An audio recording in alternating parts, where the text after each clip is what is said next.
Сәлеметсіздер ме? Менің каналыма қош келдіңіздер. Бүгін мен сіздерге шоколадты ганашпен жасалатын печеньенің рецебін ұсынғым келіп отыр. Бұл печеньені қонақ шақырғанда жасасаңыз, дастарханның көркін ашады.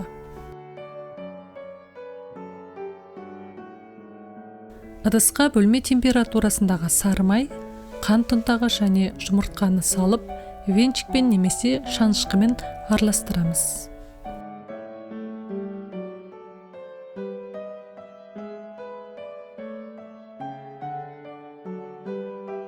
Барлық ингредиенттер біркелкі болып араласқан соң, үстіне какао, разрыхлитель және ұнды салып қолмен илейміз.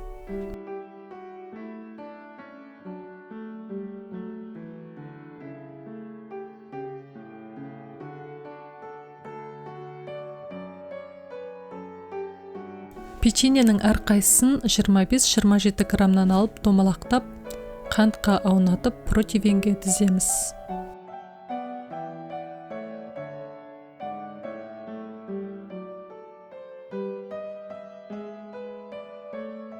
Енді менің қолымдағыдай заттың көмегімен печеньенің үстінен басып шұңқыр жасаймыз.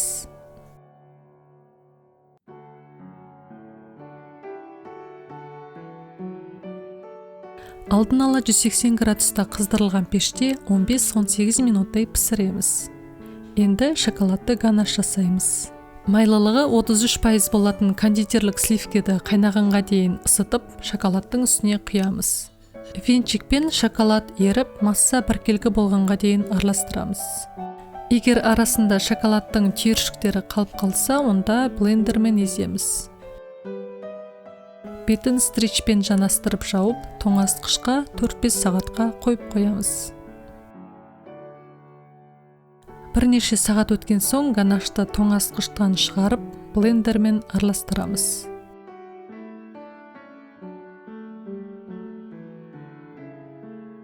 Блендермен араластырған кезде ганаш ақшыл қоңыр түске айналады.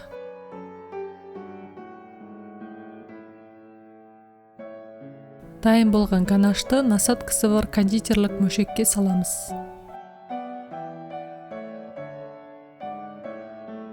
Печенье піскен соң пештен шығарып, суығанша бөлме температурасында қалдырамыз.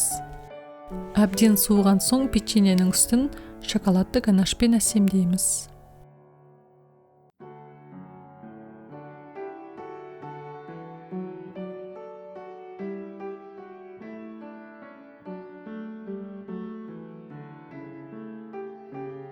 Мінекей шоколадты печеньеміз дайын. Сырты жылтырап тұр, өте әдемі. Ортасынан сындырып көрейік. Бұл рецепт көңілдеріңізден шығады деген ойдамын. Егер видео сізге ұнаса, мені қолдап каналға тіркеліп кетіңіздер.